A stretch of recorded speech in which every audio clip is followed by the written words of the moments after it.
We're live. Good morning. Good morning.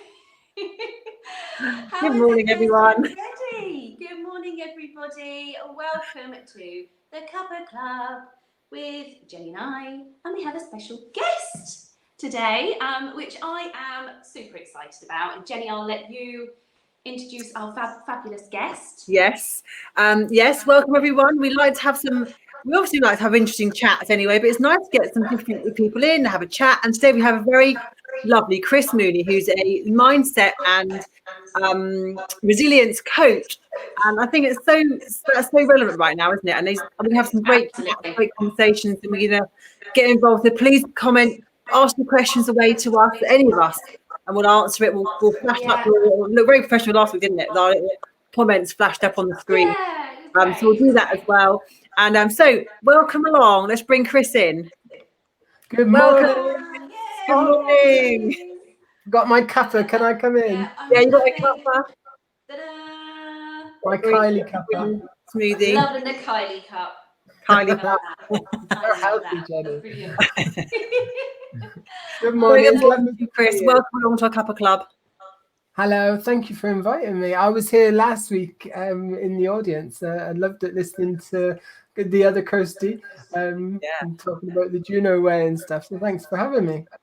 Did you notice Kirsty and I had matching cups? I did. Wow, Yeah. did you notice that? Brilliant. K for it. I only had K for Kylie, not Kirsty. Oh, okay, that works. That's so good. So, Chris, introduce yourself and tell us a little about what you do. Well, as Jenny said, I'm a mindset and resilience coach and facilitator. Essentially, if I had to put it in a nutshell, I could give a really boring kind of business answer. And this is why businesses need mindset and resilience. And again, as Jenny, you just said, very, very, really important, hot topic, especially this year. But I help people to just unwrap all that emotional baggage that we drag along behind us, invisible baggage.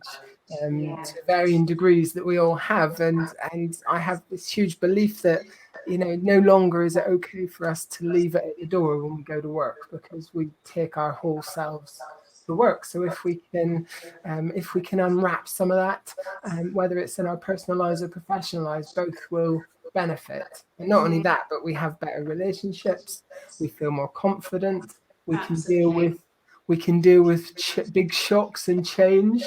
I'm not sure. We've had a lot of that this year. Yeah. Can you think of anything? A lot of that. Yeah, just a couple. But I've been doing it for over 20 years, and I think it's amazing to see. I know it's a bit of a reframe, but the way I look at this year a lot of the time is that it has woken people and businesses up just to the importance of how we need to look after ourselves and our well-being, because we can stick our head in the sands and that gets us through a little bit, but not in the long term. So that's kind of what I try and help people with, and I do that through online learning, through one-to-one coaching. I've got a YouTube channel that I'm trying to grow to just put lots of stuff out there to try and help people. Do you know what, Chris? I need to mention your website. I love it. I think it's great. It's really interesting. And you mention resilience, relationships, and results, and just the way that's kind of done your homework. It's.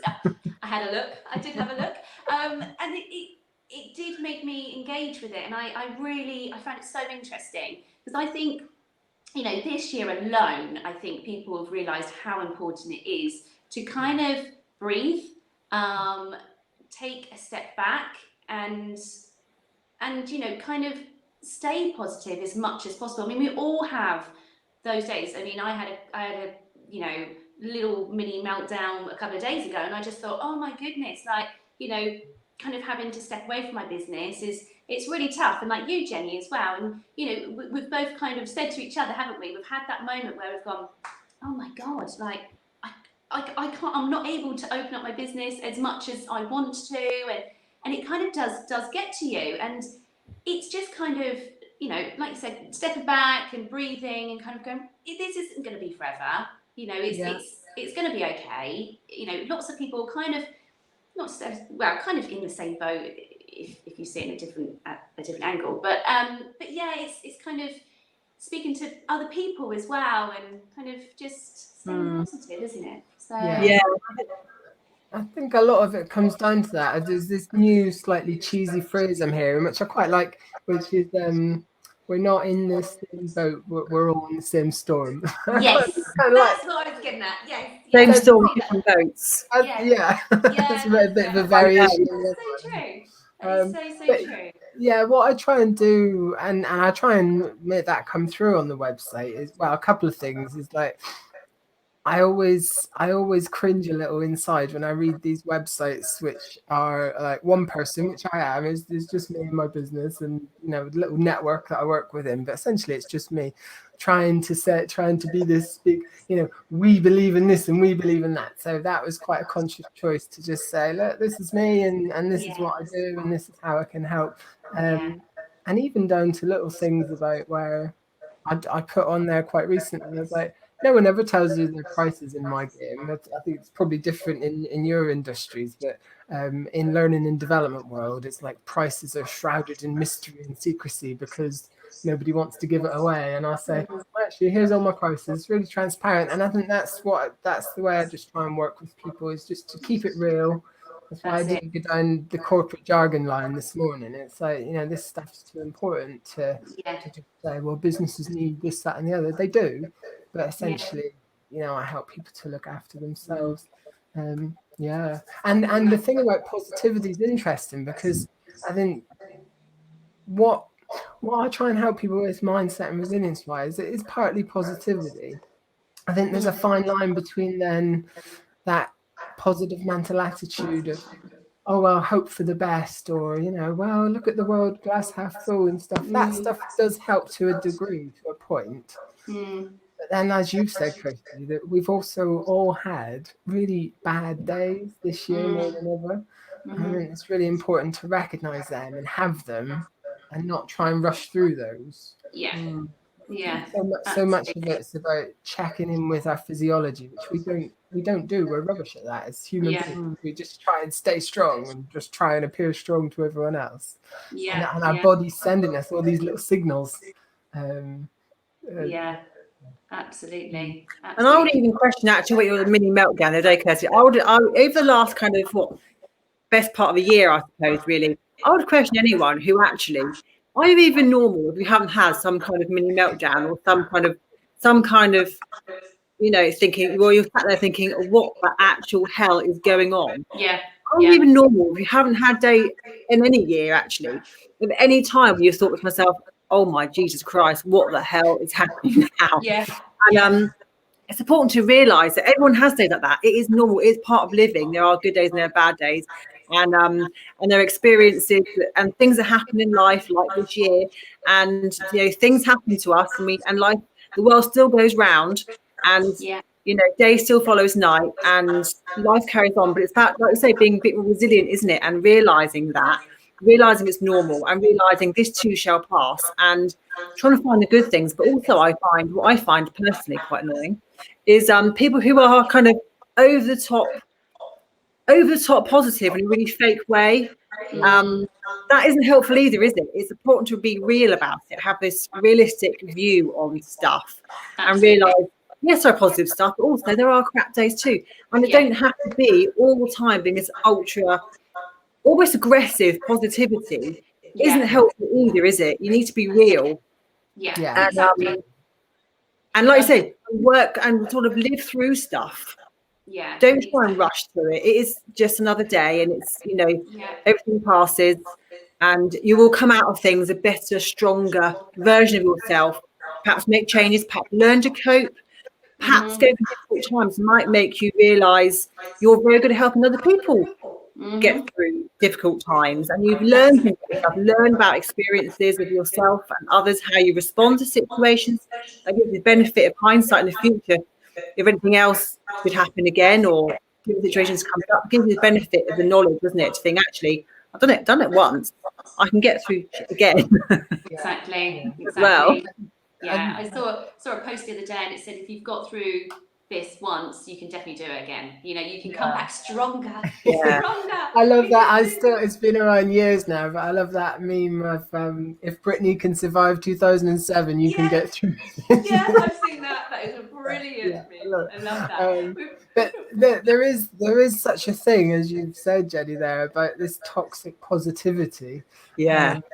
And it can be really toxic. And I think what this year is doing is, I love that toxic positivity. That's the way of putting it. I love that. It's showing us that well, if we decide to learn, if we choose to reflect and learn, I think this year can be teaching us a lot. Absolutely. And one of those things is just sometimes we just need each other to listen, and we need to get so much better at asking for help. Another thing that we're generally terrible at. I think we are. I think a lot of people are. You know, I think it gets to the point where, you know, you kind of. I saw my friend yesterday, and I was like, "Oh, I wasn't too great." Yes, you know, the day before, and she was like, "Why?" And I literally she listened, and after that walk, we were laughing, and I just felt so much better. So I think it's who you surround yourself with as well. You know, I think that's so important. And sometimes we don't need or want people to fix the problem, because there is no fix. That's it. It's just listening and being with you, and quite often give them the opportunity to talk and to chat things over. You quite often come to your own solutions, don't you? If you just give them the opportunity, giving someone hold the space for you to be able to voice your thoughts, voice your ideas, just chat things over, you end up coming up to your own solutions, your own conclusions, think, oh yeah. All you need is to talk about it. No one needs to give you the answer. You have all the answers. We have everything we need within us. We need to act. My friend and dear colleague Wendy Ganaway, I don't know if she'll see this if I share her, but I'll let her know that I've name checked her. She has a beautiful way of explaining this, where when everything is swirling around our head, and one great resilience technique generally is to make decisions. Because they empower us, they give us a little bit of control back. And the way she says it is, I haven't got my snow globe here, but can you see my little glitter wand? But sometimes this is what our heads are like when we've got what if this, what if that, what if that. And sometimes all we need to do is make that decision to just do nothing, which is still a decision, not to focus our energy on that. And things will settle, things will bed in. And the decision will come to us, and that is still doing something. It's choosing not to give it our focus, and that's really powerful. I've just put Kirsty's comment here. She finds journaling the only way to get through mini meltdowns and makes it become more rational again. It's a good tip, isn't it? To journal things, write it down.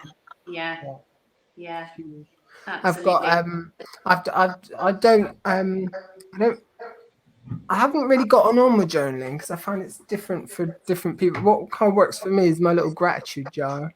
Oh yeah, I love that. I love that. And that's what I put in, and especially on those days is what I dip into when I'm feeling in the slumps. That's a really good idea.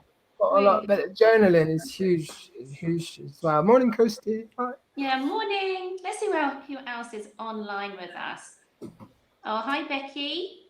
Hi Sarah. Oh, there's quite a lot. Amy. Hi Amy. Hi Annabelle. Hi. I think that's it. Yeah.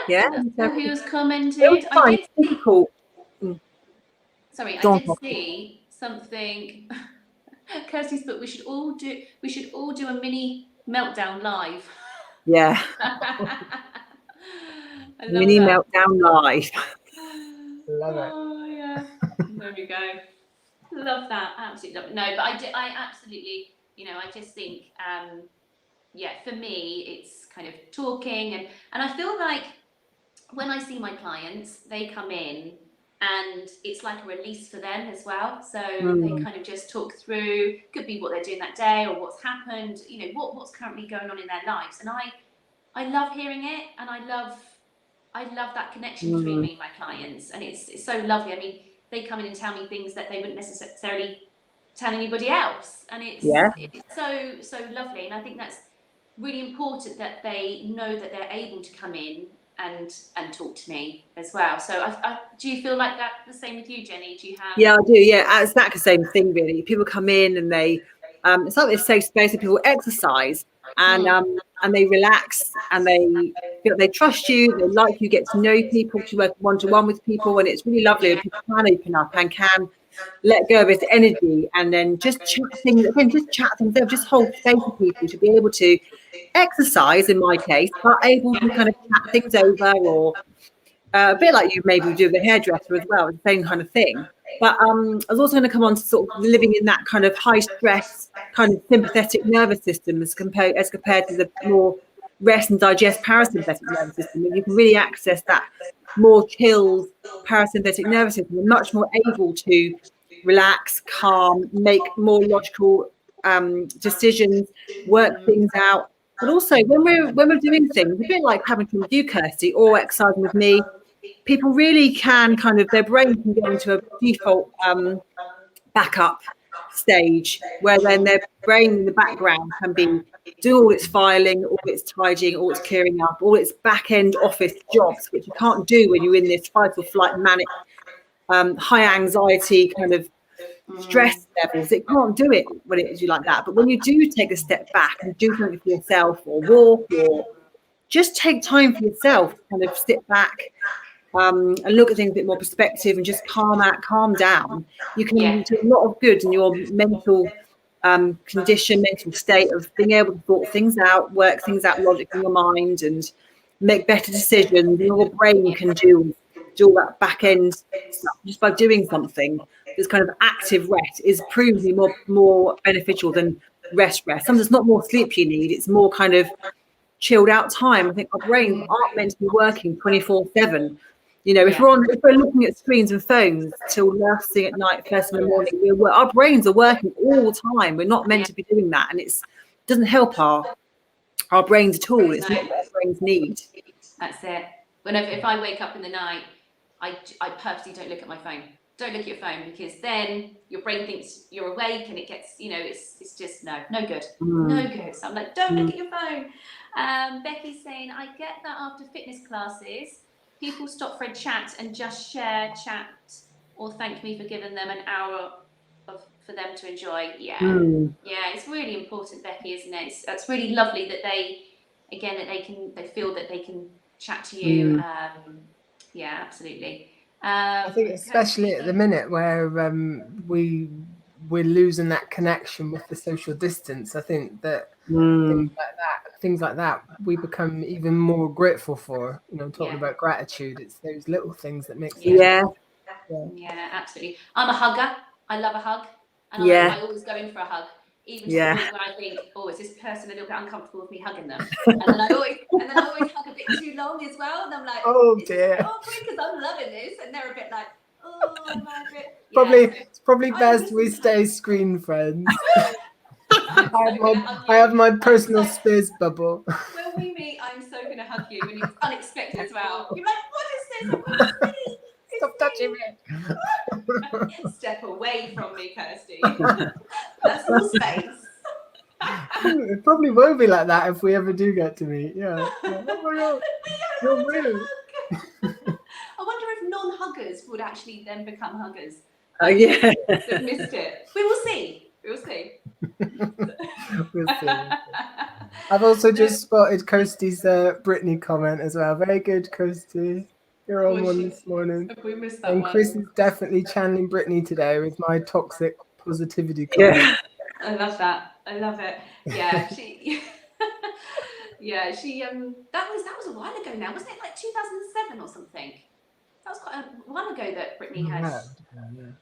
Yeah. But then I think 2007 was last year, because it's it's mad, isn't it? How Kirsty is a non-hugger. Kirsty's definitely she's a non-hugger. We started social distance club. But she's very grateful for a Cuppa Club and the other online networks. Yeah, this is great, isn't it? I mean, hasn't the internet just been unbelievably amazing at people getting out there, getting out their message, getting out their skills, talents, their offerings, all online? Hasn't just been amazing? Imagine this in like 1995. I mean, can you imagine that? God. with the ga-ding, ga-ding, ga-ding, you know, the internet connection. And I'm just like, no, it's not going to work.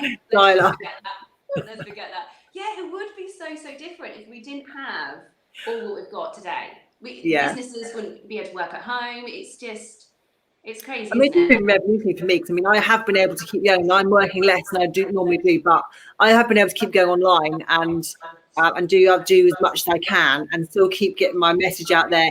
And I'm also trying to get my more, you know, being more visible online as well. So I've got very good business kind of in person locally, but it's very much getting out there a bit more of online again as well. So aren't we lucky to have the internet? Yeah, absolutely. Yeah, I like memories. I think Diana. I think with that yin comes the yang. I think with you, Jenny, a few minutes ago, you mentioned the screen impact, and I think from a work side of things, I don't know about you both, but I'm seeing so much screen fatigue and like zombies, and you know, just people. I think if the culture where we work was running, dashing from meeting to meeting, it's just become people jumping on video call to video call. And add in 24-hour rolling news and social media and the impact of all that. I think that mindset wise, that can have a huge drain. So again, it's down to each of us, where you mentioned that switching off, to really tune into that autopilot, as I call it, and really switch to manual and think, right, how can I look after myself even more? I'm the same as you two. I'm sat in front of this thing for most of the day. I have to consciously do that, checking in. But one very practical thing I got a few weeks ago was a pair of these blue light glasses. Oh, okay. Oh, I do have those. Yeah, there's no prescription in them, but I could just feel my eyes and getting fatigued and a little bit of headaches creeping in and stuff. And of course, the most sensible thing is to step away from it. We know that. But then I got I'm them. going to have to see them on now, Chris. I'm going to have to see them on. I got them for a tenner in Amazon. They're a bit Chris Evans. Oh, he's such a glasses person. They look good. I've seen other people wear them as well, that kind of to stop the light. Yeah, and the eyes. I think definitely last week I was, before lockdown, I was always with people all the time. And then all of a sudden I was just on a computer all the time. And I definitely found last week hit me quite hard, I think. I was literally zoomed. By Friday, there was nothing left and I was completely zoomed out. Because it takes a different energy to focus on. It does. And not just the fact that you're looking at a screen. I find it when I deliver my online learning, it's that I love to have people's cameras on, and people are sitting there and they're like looking. I'm like, if you want to just put the camera off for 10 minutes, it's fine. It's okay. Because we're on show, we're conscious of how we're being perceived and all that kind of stuff that we get wrapped up with. Just performing all the time, aren't you? And you also don't get any energy back from people, do you, on a screen? When you're with someone in person, you get a lot of energy back, and you get, that you don't realise it when you're there, but you do get a lot of energy exchange. And when you're not, you're on a screen, there is literally nothing back. You're talking to a screen, where you'll see someone's face and they're replying to you. It's very different, isn't it? You don't get that. You're giving a lot of energy, you're performing, and you're being engaging. And I'm used to performing a lot anyway. But it's different. You don't get anything back from the people as well. Yeah, absolutely. Yeah, Becky's saying, hoping to get some glasses that have a blueprint in them, because she's in front of a screen all day anyway. That's good, isn't it? Yeah, it is, isn't she? Annabelle saying, the husband has an issue, his work. He could be sat on a computer for 8 hours if he isn't careful. Now, there are days shorter than he's factored in an hour's dog walk at lunchtime with a puppy during the day, as if giving himself a reset during the working day. That's really good, isn't it? To factor in times to get out, have a rest, step away from the computer. And I used to say, I make myself go for a walk. I couldn't go out yesterday because it was so awful, but go outside, get some fresh air, and make it a non-negotiable. Make sure you do that. Go outside and do that. It's so important. You only work if you've got you only have other people if you've got if you're in good working order. We have to look after you as well. So make sure you do that. Absolutely. These are all great principles. What I love is that we're talking about them so much more now, because for years we've been saying, we shouldn't have lunch al desco, and we should go off for a walk at lunchtime and all that stuff. but we still did it. It's like now, and working from home for many of us, if we're still lucky enough to be working from home, is that we've got that choice and a bit more control over it now. But yeah, huge. I mean, just the oxygen into the brain and around the bloodstream can, just for half an hour is amazing. Yeah. Can do that total reset. Yeah, absolutely. Yeah. I said, Absolutely. Sarah's just saying, oh, hang on, I'll come back to that one. Loving as he gets to the dog all day, it's definitely help his mood. Yeah. That's science, Kirsty. That's science. Yeah. every study with animals Yeah. just confirms the reduction of stress levels. Yeah. So I like those glasses. Her son is finding it hard with screen time for uni lectures. I have to check them out. Thank you. Yeah, that's good tip. 10 quid on Amazon. Don't know about for smaller heads because I've got quite a big head, but Okay. I'm not on commission, I promise. And Libby really enjoyed walking the hot weather yesterday with a friend. Made her appreciated by central heating. Me too, Libby. Me too. I don't know whether you follow me on Instagram, but I did put a photo up of me when I got back in the car, Chris. I don't know if you saw it. Literally a photo of me. My hair is literally like this. I saw that. I got home and I went like this. My hair and sand were under my nails. Literally, there was sand. There was rain. I was absolutely soaked. Peeled my jeans off. Coco literally came in and went straight to bed. And she's 11. She's a little bit old now. She's like, right, I've done a walk. I'm going to bed now. And so, yeah, weather was rubbish. But you know what? Still felt brilliant after. Just having that walk really helped. Really is it good for the skin, a walk like that? It can be. You've just got to be careful. Always wear SPF, even though the sun isn't shining out there. You've got to really be careful that you're still protecting your skin with a good moisturiser. Okay. Good tip. Yeah, there you go. You look beautiful though, as a drowned rat. Oh, thanks, Annabelle. Thank you. Oh, amazing. Is there any other? And Rob was reminding us, water is so important. Keep hydrated. It's very important. Yeah. Absolutely. Do you know what? When people... Fitness, skin, how you feel for our brains. Yeah, absolutely. When people come in for a skin consultation, I will run through what their diet's like, what they're drinking. And the first thing I would say is up your water if they don't obviously drink enough. And I can't stress how much water is so good for you. I can't. I say it all the time. It helps with so many things. Yeah, it's brilliant. Absolutely brilliant. It's another conscious one though, isn't it? Because I have, for the last year or so, I've, like many of us, I'm sure, trying to get into drinking more. So I have my coffee, and then I've created this new habit where I bought one of those big 2-liter jug things. You've probably seen me drinking out of it on our sessions. And after I have that, I switch on to the water for the rest of the day. And my target is to make sure I get that drunk before I go to bed that night. Absolutely. Do you know what I always say? If you fill up a water bottle and just have it on the side, and then as long as you're getting through that during the day, that's fine. You don't need to kind of drink pints and pints when you wake up. I tend to drink a pint when I wake up in the morning before I have a smoothie or a cup of tea, because then I know it's done, that I've had some water. And then during the day, I will have like a decaf tea. I have a Diet Coke. Sorry, Jenny. Sorry. I have to come on clear on this. I do actually like cold glass of I have full fat Coke. I don't drink tea or coffee or anything like that, but I do quite like just a little bit of full fat Coke. Yeah. A little bit of what you fancy. Bit of caffeine, bit of sugar. Yeah. I do like Diet Coke. It's just my thing. I mean, I don't drink a lot of alcohol, but when the kids are in bed and I sit down, I'm like, with a can of Coke. There you go.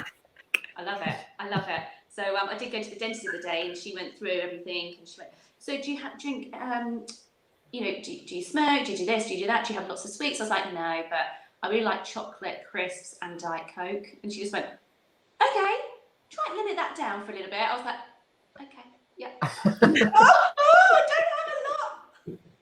Don't take that away from me. Yeah. I don't know. It's a hard life if we can't have anything we like. Oh, But yeah, in moderation. In Yeah, moderation. moderation. I've got to agree with this one though. Full fat Coke is actually a hangover cure. Do you not agree? Good tip. Yeah, Good tip. I do. Yeah. Definitely. So right, Sarah. So right. And Followed by a little full fat Coke is also really bad for you. But if you're not feeling great, it can help, can't it? Bit of sugar, bit of caffeine, bit of Oh salt. yes. sugar Oh, rush and then snooze when you crash. Yeah, then snooze. I like that. Much better. Love it. I like that. I like that. Oh, brilliant. All right. Any other comments that are coming through? Becky's enjoying the cold glass and full fat Coke as well. Amazing. Amazing. And free exfoliation from the sand. Yes. That's where my thinking was going, Becky. Yeah. I did yesterday, that's for sure. Literally at one point, had my hood up and I was holding it and I couldn't even see my friend next to me because it was really bad. We were like, I did come down to the beach. Oh my goodness, crazy times. But yeah. So if I just mentioned, if people are watching this back, then you are able to ask any other questions and then we can kind of answer them at some point, whether it be for me, Jenny, or Chris. But yes, thank you for joining us, Chris. You're welcome. It's been lovely. I loved you being on. I Me loved too. it. Absolutely loved it. So, but yes, we are back next week, aren't we, Jenny? Yes, back next week. Yes, absolutely. We're looking forward to it. Yes, we've got Steph joining us next week. Steph next week, yeah, and then one more week after that, and then that's it. Great. Isn't it? So yes, I hope everyone's enjoyed it, and thank you again, Chris, for coming on. And Thanks for joining us, Chris. Thanks for your chat and your time. You are welcome. Thursday, so it's brilliant. Yeah, no, and I should be in the audience for Steph next week. If I could just do a very cheesy quick plug on particularly on the YouTube side of things, because I'm building up quite a nice little collection now of videos that people seem to be finding them helpful when it comes to their mindset and resilience. So if you just search CM Learning on the YouTube, I should pop up somewhere near the top, or I can pop a link in the chat. Yeah, pop a link into the chat, and then I'll do it again on Instagram. And there's a weekly mindset video. So like yesterday's was on lockdown tips to help get us through lockdown 2.0. So stuff that hopefully just helps people to keep mindset and resilience front and center. Be great to have. The videos that I've watched that you've done are brilliant, really good. So everyone needs to go and watch. Thank you. But yeah, Chris is on Instagram, YouTube. I guess you've got a Facebook page as well. Yeah, I get around. Yeah, all the usuals. Yeah, all the usuals. Find you on there. Lovely. Amazing. Yeah, we'll pop a link into the comments as well, Chris, and then, like I said, Jenny and I can do our thing on Instagram as well. But yeah. Thank you. Amazing. Okay. Thank you, guys. Thank you, everyone. Love to see you. Thank you again, Chris. See you next week, everyone. Thanks for watching. Bye, everyone.